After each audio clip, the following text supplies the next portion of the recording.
It's time for the Income for Life Daily Dime. Reactions and analysis on important financial news that impacts you in 10 minutes or less. Brought to you by the podcasting pros at Third Wheel Media. If you're a financial professional, estate planning attorney, real estate agent, or any small business owner, Third Wheel Media has a podcasting production package that fits your needs. Visit thirdwheelmedia.com to find out more.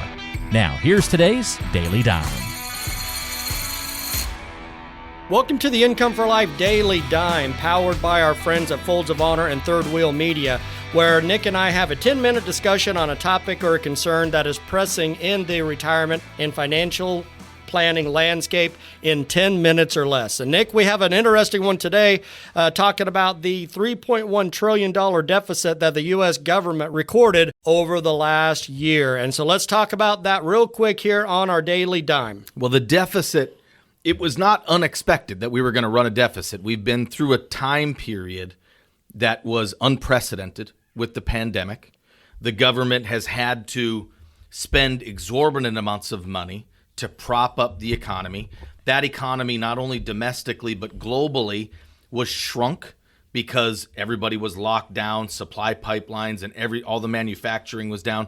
So we expected that expenditures were going to exceed revenues by a significant amount. We've now got the statistics. We got numbers now. We got numbers, and Matt can walk through those numbers. And then after that, I think the bigger part of this article is not that we ran a deficit, but running a deficit and adding an annual deficit onto our already exorbitant national debt. What does that mean going forward, and what do we got to look out for and be aware of in our planning, in our saving, and everything else of what could be around the corner? And some of these numbers that we're going to go through here real quick on our Daily Dime, again, in 10 minutes or less, are pretty staggering numbers. And we talked about them on other shows before, Nick, so these are not numbers that if you've been listening to our shows that you haven't heard before. But obviously the big pandemic response programs that contributed to total spending increases of close to $6.6 trillion in 2020.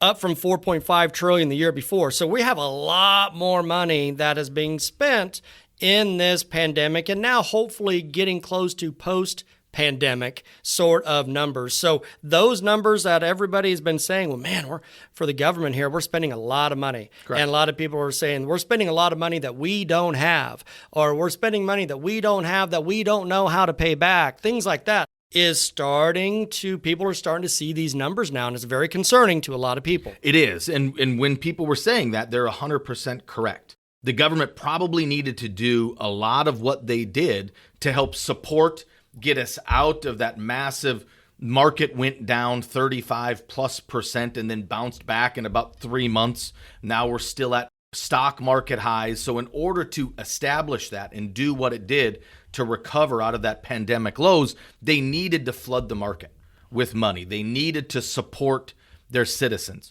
Now we're having the ramifications of some of that short-term need.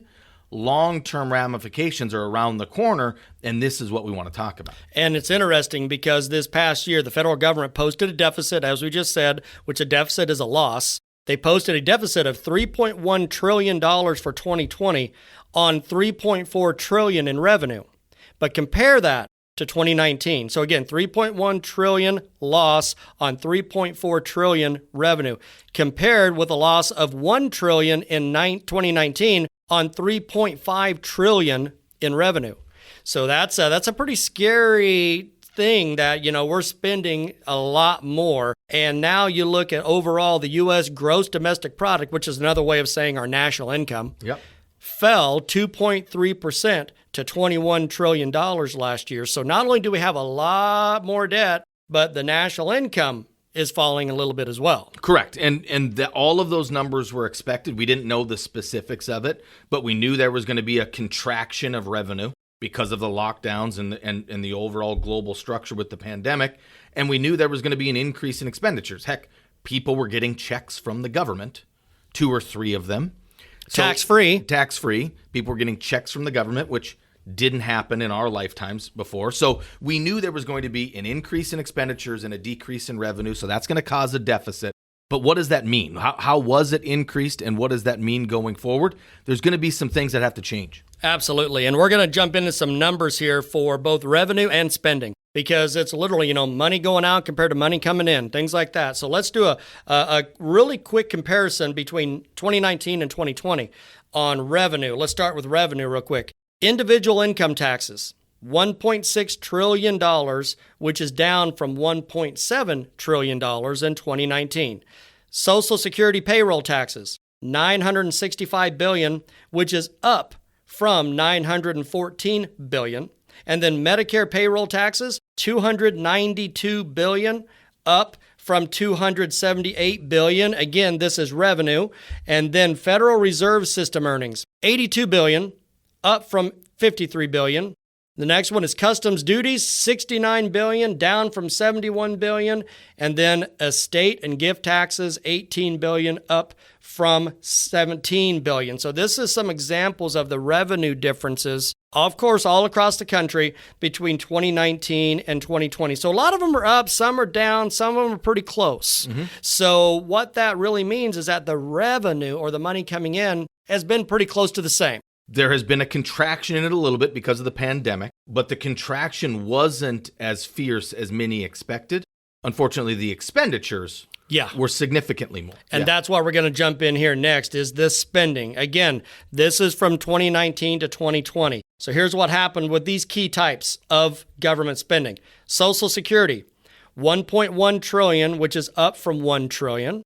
Non-defense discretionary programs, this is a big one. $913 billion, which was up from $661 billion. Then we have defense, $714 billion, up from $676 billion.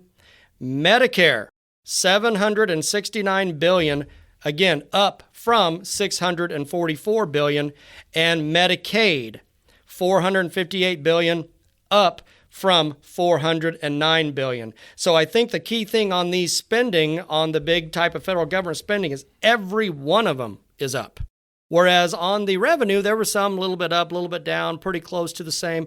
But the spending, every one of them compared from 2019 to 2020 is up. So Nick, what does that tell you? Well, I think one, as I've said multiple times, it's not surprising. But what happens when we look ahead, I think there's three big things that can happen when you start to run deficits like this, and three big things that we need to concentrate on with our clients and that our listeners need to think about as they're meeting and planning for retirement. One, anytime that you run a deficit like this, and the deficit that was done with an expansion of the money supply, so we basically sent money to individuals. Anytime that happens, there is a scare and a trend towards inflationary environment.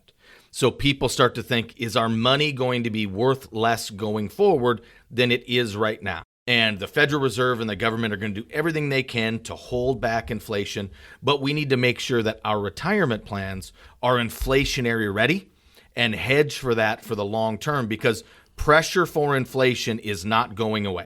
Pressure for inflation is only going to increase because we need to start to overcome and rebalance some of this money supply changes of this deficit. That's the first one.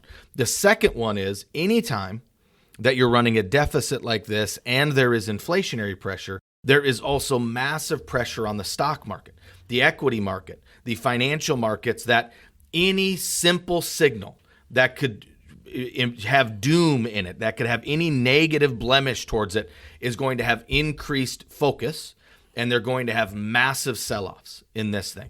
People realize that we're near the top of the market. And people are trying to find a reason to sell. Of all time.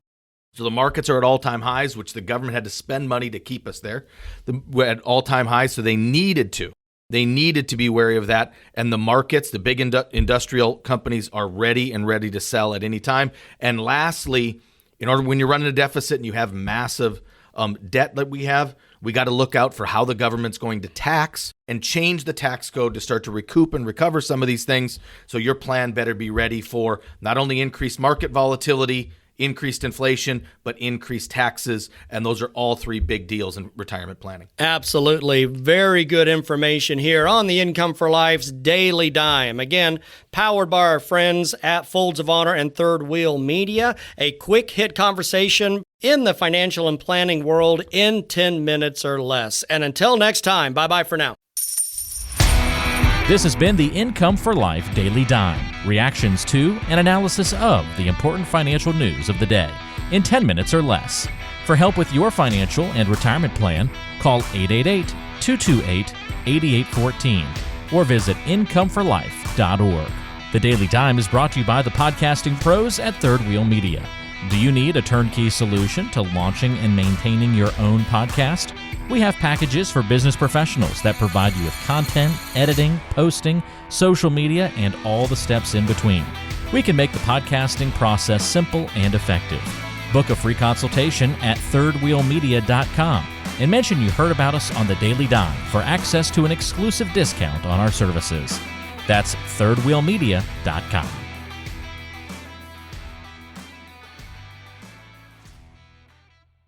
Information provided on today's show is for informational purposes only and does not constitute investment, tax, or legal advice. Information is obtained from sources that are deemed to be reliable, but their accuracy and completeness cannot be guaranteed. Always consult with a qualified professional before taking any action.